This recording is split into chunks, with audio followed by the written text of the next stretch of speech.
குரு பிரம்மா குரு விஷ்ணு குரு தேவ மகேஸ்வர குரு சாட்சா பரபிரம்மா தஸ்மை ஸ்ரீ குருவே நம்ம சுவாமியே சரணமையப்பா பாலாகுரு சாமியை பார்க்க வந்திருக்கோம் குரு.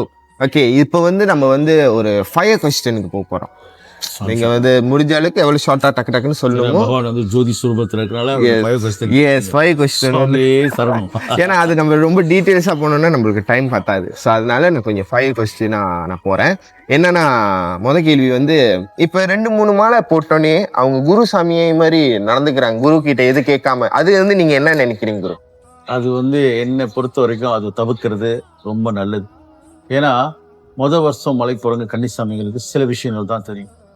2வது வருஷமும் அதே மாதிரி நம்ம எத்தனை வருஷம் போறோம்னு கணக்கில் எத்தனை விஷயத்த கற்றுக்கிட்டோம் சாமி சொன்ன அந்த பெரும்பாதையில். அதுதான் நமக்கு ரொம்ப இம்பார்ட்டன்ட். ஸோ 1 வருஷம் 2 வருஷத்தில் நம்ம எதுவுமே கற்றுக்க முடியாது. இப்போ நீ கற்றுக்கிட்டீங்கன்னா இன்னும் நான் கற்றுக்கிட்டு தான் இருக்கேன். ஒரு 1% மகான் வழிபாடில் அவரோட வழிமுறைகளை 1% கற்றுருக்கேன். அப்போ இத்தனை வருஷம் போய் நான் 1% தான் கற்றுருக்கேன்னா நீங்கள் 1 வருஷம் 2 வருஷத்தில் அதை கற்றுக்க முடியுமா? ஸோ இதுதான் அந்த இடத்துல ஒரு சிக்கான ஒரு விஷயத்த சொல்கிறதுனா இதான். நீங்கள் குருசாமிங்க என்ன சொல்கிறாங்க, ஒரு குருசாமி கூட தான் பயணம் செய்யணும்னு சொல்கிறாங்க. அப்படி இருக்கும் அந்த குருசாமி எத்தனை விஷயத்த கற்றுருப்பாங்க, அந்த எவ்வளோ விஷயம் கற்றுருப்பாங்க. ஸோ நீங்கள் 1 வருஷம் மலைக்கு 2 வருஷம் பழக்கி எனக்கு எல்லாம் தெரியும் அப்படி சொல்லும் போது அதில் எனக்கு தெரிஞ்ச வரைக்கும் அதில் அவளை கரெக்டாக இருக்காதுன்னு நினைக்கிறேன். ஏன்னா குருசாமியே சொல்லியிருக்காங்க, ஒரு 18 வருஷம் ஆனால் தான் நீங்கள் கன்னிசாமின்றாங்க. அப்போ 18 வருஷம் ஆனாதான் கன்னிசாமி, நீங்கள் கன்னிசாமி. அப்போ இந்த மாதிரி 18 தடவை போனாதான் நீங்கள் ஒரு குருசாமின்றாங்க. அது வரைக்கும் நம்ம பகவான் அவர் தான் குருசாமி நம்மளுக்கு எல்லாமே. அப்போ நம்ம எல்லாமே கன்னிசாமி தான். நிறைய விஷயம் கற்றுருக்கோம். நீங்கள் 1 வருஷம் 2 வருஷத்தில் கற்றுக்கிறதுக்கு அந்த இடத்துல வாய்ப்பு இல்லை. புரியுது. நீங்கள் கேட்டிங்கன்னா பல வருஷம் போயிருக்கணும். அப்போ பல வருஷம் போனாதான் இந்த பாதையை கிடக்கும்போது இந்த விஷயத்த கற்றுக்கிறீங்க, இந்த விஷயத்தை பார்க்குறீங்க, அந்த குருசாமி சொல்லிக் கொடுப்பாங்க. இன்னொன்று ரொம்ப இம்பார்ட்டன்ட், ஐயப்பன் வழிபாடில் ஒரு குருசாமியோட தான் நீங்கள் மலைக்கு சொல்லணும். குருசாமியோட தான், அவரோட துணையோட தான். நீங்கள் நிறைய பாடல் கட்டிருப்பீங்க, குருசாமி துணையோட தான் மலைக்கு சொல்லணும்னு சொல்லிட்டாரு. பகவான் கொடுக்குற அனுகிரகமும் பிளெஸ்ஸிங்ஸ் எல்லாமே நீங்கள் குருசாமிக்கோட போகும்போது தான் உங்களுக்கு எல்லாமே கிடைக்குதுன்னு சொல்லியிருக்காங்க. அந்த டைம்லேருந்து சொல்லிட்டு இருக்காங்க, நம்ம நம்பியார் குருசாமிலேருந்து சொல்லிட்டு இருக்காங்க. எல்லாமே வழி நடத்துகிறது தான். மலைக்கு போகும்போது தனியாக போகாதீங்க, ஏன்னா குருசாமி நிறைய விஷயங்கள் அவங்களுக்கு தெரியாது. ஸோ இப்போ நீங்கள் ஒரு குருசாமி கூட மலைக்கு போகும்போது தான் உங்களுக்கு பகவான் அந்த பிளெஸ்ஸிங்ஸ் கொடுத்துக்கிட்டே இருக்காரு. குருசாமி கூட வரல அப்படின்னு சொல்லி உங்களை பார்ப்பாரு பகவான் அப்படின்னு சொல்லியிருக்காங்க. ஸோ அதுதான் நாங்கள் நாங்கள் இத்தனை வரைக்கும் எங்கள் வழி, நாங்கள் இந்த ஜேர்னியில் நாங்கள் போகிறோன்னா குருசாமி இல்லாமல் நாங்கள் போக மாட்டோம்.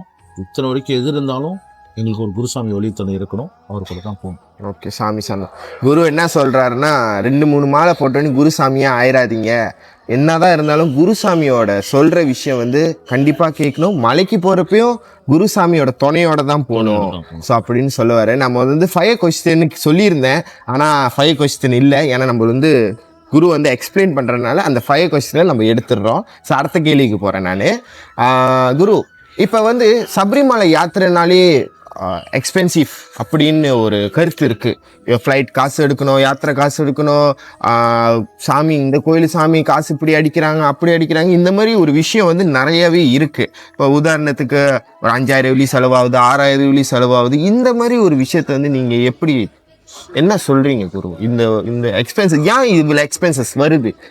ஏன்னா சில பேர் அந்த புரிதல் இல்லை. சில புரிதல் இல்லாமலே வார்த்தையை டக்குன்னு சொல்கிறது, நான் போடல, இதுனா செலவு அப்படின்னு ஒரு விஷயம் இருக்குது. ஓகே, நீங்கள் எக்ஸ்பென்சஸ் பற்றி யோசிக்கிறீங்க சம்சந்தம்.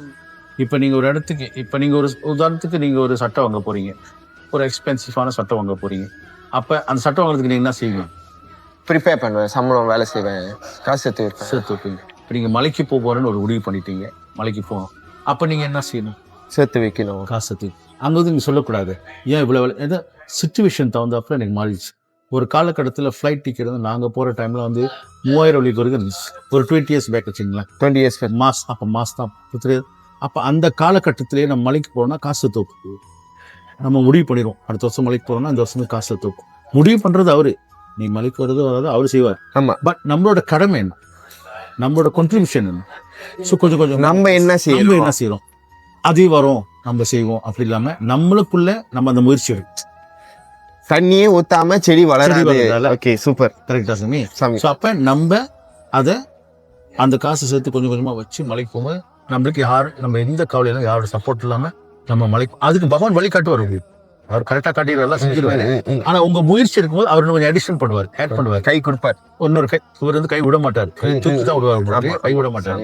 அப்ப அந்த காலகட்டத்தில் உங்களை சப்போர்ட் பண்ணுவார். அப்ப அந்த இடத்துல நீங்க எக்ஸ்பிரசிவ் சொல்றதுக்கு எனக்கு அந்த இடத்துல என்னன்னு தெரியல, ஒரு விஷயம் சொல்ல தெரியல.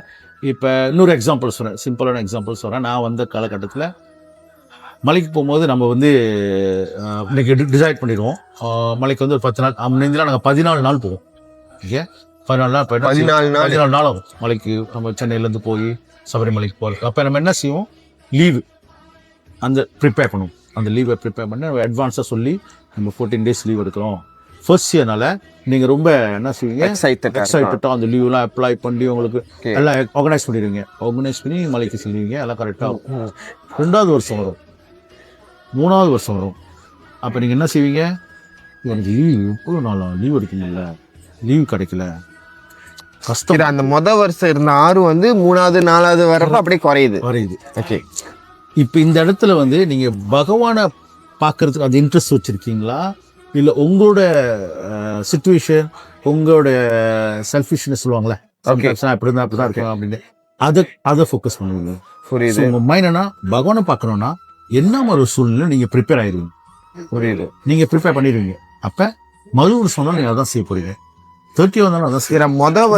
மொத வருஷம் வந்து நம்ம எப்படி இருந்தோம் ஐயப்பனை பார்க்கறதுக்கு, அது வருஷம் கடைப்பிடிக்க நம்ம எப்படி கன்னிசாமியா இருந்தோமோ அதே எவ்ரி இயர் நீங்க ஃபாலோ பண்ணுங்க. உங்களுக்கு ஆட்டோமேட்டிக்லி நீங்க நினைக்கிற விஷயம் கரெக்டா செஞ்சு கொடுத்துருவாரு. அதுல உங்களுக்கு எந்த தடங்கள் இருக்காது, நீங்க பாட்டு கரெக்டா செஞ்சு போயிட்டே இருக்கணும். ஸோ இது இந்த கொஸ்டின் வந்து எனக்கு கேட்டுகிட்டே இருக்கும். நான் பல தடவை பல சாமியில் கேட்பேன், என்ன சாமி ஃபர்ஸ்ட் வரும்போது எல்லாம் உங்களுக்கு இருந்துச்சு, இப்போ உங்களுக்கு ரீசன். ஸோ நீங்க நல்லா யோசிச்சுங்க சாமி. நீங்க வந்து அந்த வருஷத்துல அந்த ஃபோக்கஸ் ஆகకుండా வைக்கும் போது பகவான் பார்க்குறாரு, என் பக்தன் பாரு எனக்காண்டி இவ்வளோ சாக்ரிஃபைஸ் பண்றான், இவன் வருஷம் வரும்போது இவனுக்கு அந்த விஷயத்தை அவனுக்கு கொடுப்போம். ஸோ உங்களுக்கு வருஷம் வரும்போது அந்த இஷ்யூ இருக்காது. புரியுது. அவரே கிளியர் பண்ணி கொடுத்துருவாரு. ஏதோ ஒரு சூழ்நிலையில உங்களுக்கு கிளியர் ஆயிரும், நீங்க கரெக்ட் ஆயிருவீங்க. புரியுது. ஸோ வருஷம் அப்படியே போயிட்டே இருக்கும். அப்ப இது எங்க போகுது, உங்களுடைய அந்த நம்பிக்கை, அந்த சரண்டர் ஐயப்பன், அதான் ஆரம்பிக்குது. ஓகே, புரியுது. அந்த ப்ரீ பிளான் ஐயப்பன்னாலே ப்ரீ பிளான் நம்ம போட போறோம். உங்களுக்கு தெரியுது, நீங்க மலைக்கு போக போறீங்க, உங்களுக்கு தெரியுது இவ்வளவு காஸ்ட் ஆக போகுது. இப்போ உள்ள சூழ்நிலை ஃபிளைட் டிக்கெட்லாம் வந்து எடுத்தீங்கன்னா 2000 + 3000 வந்துடுது. உங்களுக்கு தெரிஞ்சிருச்சு இதான் செலவு. அப்போ அந்த ஃப்ளைட் டிக்கெட் எடுக்கிறதுக்கு நீங்கள் ப்ரிகாஷன் அப்போ என்ன செய்யலாம், நிறைய ஆஃபர்ஸ் போடுவாங்க.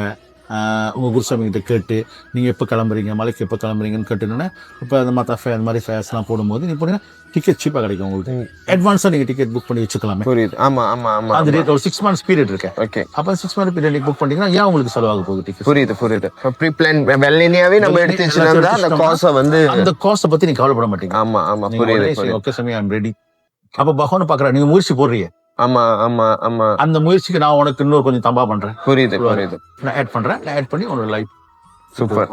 சாமியே சரணம். இதோட அடுத்த இதுல கண்டிப்பா வந்து நம்ம பாலகுரு சாமியை நம்ம பார்க்கலாம். சாமியே சரணம்.